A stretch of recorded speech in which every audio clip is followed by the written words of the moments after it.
Baiklah, assalamualaikum warahmatullahi wabarakatuh. Kali ini saya akan menjawab pertanyaan yang datang dari hamba Allah di Kecamatan Darangdan ya. Bapak hamba Allah ini bertanya kepada saya tentang masalah ruqyah, bagaimana cara meruqyah penyakit impotensi ya atau unah ya. Unah itu istilah fikihnya, kalau istilah Sunda nama peluh ya. Orang yang impotensi karena sihir ya. Bagaimana cara pengobatannya? Baiklah, buat Bapak hamba Allah di Kecamatan Darangdan ini, sebelumnya saya bertanya dulu kepada Bapak ya. Apakah Bapak sudah diperiksa atau belum kepada dokter? Saran saya sebaiknya Bapak diperiksa dulu kepada dokter yang ahli. Takutnya Bapak punya penyakit gula. Sebaiknya saya sarankan berobatlah ke holistik ya. Nanti di sana tanyakan kepada dokter, takutnya Bapak punya penyakit gula, gulanya sudah tinggi ya, kemudian sehingga menyebabkan kemaluan Bapak impoten. Karena jangan dulu memvonis ini kena sihir, belum tentu juga ya. Saya sarankan kepada Bapak untuk berobat dulu ke rumah sakit. Tanyakan kepada dokter dulu ya. Kalau nanti hasil pemeriksaan dokter ternyata tidak ditemukan adanya penyakit, tapi Bapak impoten, bisa saja Bapak jatuh dengan keadaan duduk, jatuhnya bisa saja. Ya, itu saran saya. Jadi berobat dulu ke rumah sakit holistik, tanyakan. Kalau seandainya tidak ditemukan setelah diperiksa dokter ternyata tidak ada penyakitnya, tapi Bapak impoten, nah itu baru kemungkinan itu kena sihir. Baru kemungkinan ya. Bukan berarti langsung kena sihir divonis, enggak. Itu kemungkinan baru kena sihir. Adapun untuk mengobati orang yang impoten kena sihir tadi, pertama simak ini baik-baik Pak ya. Sediakan 7 lembar daun bidara. 7 lembar daun bidara. Bidara laut ya, yang bentuknya buahnya itu seperti buah apel tapi kecil-kecil yang ada durinya. Bidara laut yang suka dipakai untuk memandikan mayat. 7 lembar ditumbuk halus ya, kemudian dimasukkan ke dalam ember atau jolang ya. Kemudian di jolang itu diisi air ya, diisi air. Setelah itu kemudian dalam keadaan Bapak punya wudu ya, dalam keadaan Bapak punya wudu, telunjuk Bapak dimasukkan ke dalam air ya, ember atau jolang yang berisi air tadi. Kemudian baca a'udzu bikalimatillahi tammati min syarri ma khalaq. Sebelumnya diawali dengan Al-Fatihah, Alif Lam Mim, ayat kursi, Al-Falaq dan An-Nas. Kemudian baca kalimat itu, kalimat tamah. A'udzu bikalimatillahi tammati min syarri ma khalaq. Aku berlindung kepadamu ya Allah dengan kalimatmu yang sempurna, min syarri ma khalaq, dari kejahatan makhluk ya. Atau bismillahilladzi la yadurru ma'asmihi syai'un fil ardi wala fis sami wa huwas samiul alim. Celupkan ke dalam air ya, kemudian diputar searah jarum jam sambil membaca kalimat yang tadi ya, yang saya ajarkan tadi. Lakukan selama 7 hari ya. Dipakai diminum sebagian lagi dipakai mandi sisanya. Lakukan selama 7 hari. Kalau itu memang impotennya kena sihir, maka insya Allah dengan izin Allah, karena ini memang prakteknya dicontohkan oleh Rasul, dengan izin Allah Bapak akan sembuh dari penyakit sihirnya itu. Kalau memang kena sihir. Tapi kalau punya penyakit gula ya berarti gulanya harus disembuhkan dulu ya.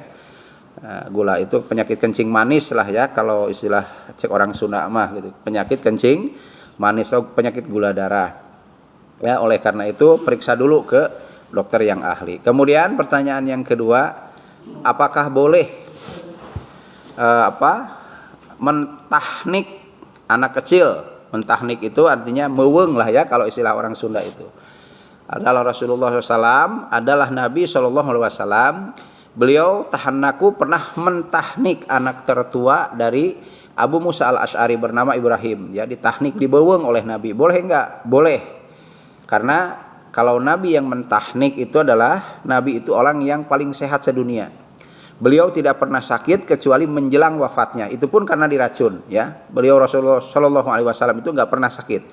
Insan kamil, manusia yang paripurna dan manusia yang sempurna. Andai kata ditahnik oleh Nabi boleh. Karena Nabi nggak pernah ada penyakit. Bagaimana kalau ustadz yang mentahnik?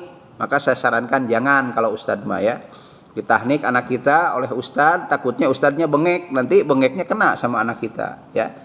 Sebaiknya yang mentahnik itu ibunya saja, ya, ibunya atau bapaknya. Itu pun ibunya pun harus sehat. Kalau ibunya bengek juga jangan, nanti bengeknya kena ke anak kita. Tuh, saya pikir itu Pak ya.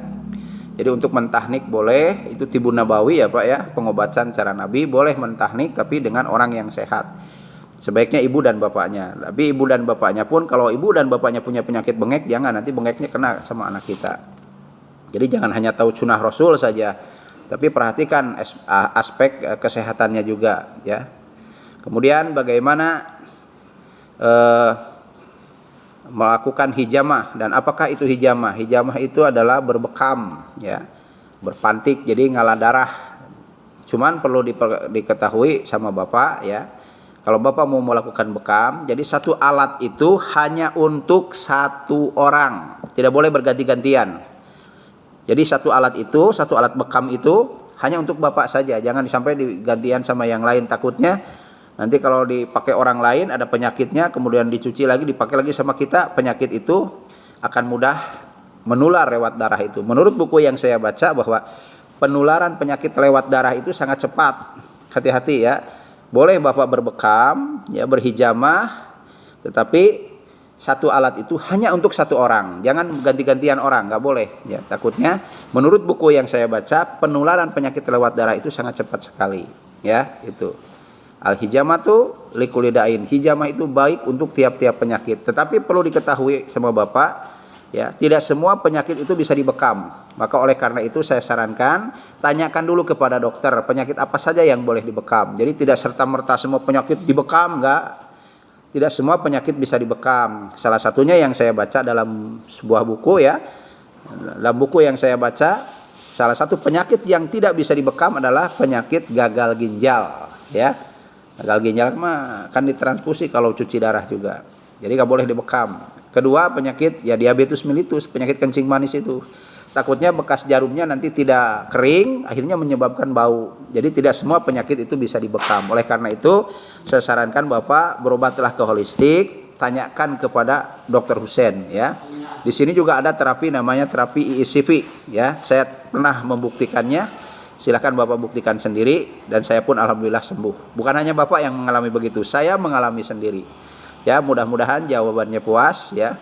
Sekali lagi, satu alat bekam itu hanya untuk satu orang, jangan ganti-gantian. Jadi jangan hanya tahu sunnah Rasul saja. Kita harus tahu juga bagaimana menurut kesehatan. Jadi bekam itu dibolehkan terutama di tanggal-tanggal tua. Tujuannya apa? Supaya mengeluarkan darah yang kotor, darah yang lama keluar nanti digantikan dengan darah yang baru. Asyaitonu tajri, ya. Tajri itu artinya berjalan. Setan itu berjalan sesuai dengan aliran darah manusia. Maka dianjurkan per 3 bulan sekali itu untuk dibekam. Itu saya pikir itu Pak ya. Bapak di Darangdan, mudah-mudahan puas, dan untuk lebih jelasnya silakan Bapak bertanya saja nanti kepada dokter, dan saya sarankan Bapak supaya berobat ke rumah sakit holistik ini. Terima kasih. Itu saja yang dapat saya sampaikan, kurang dan lebihnya mohon maaf. Wallahul muwaffiq ila aqwamit thoriq. Wal afu minkum. Wassalamualaikum warahmatullahi wabarakatuh.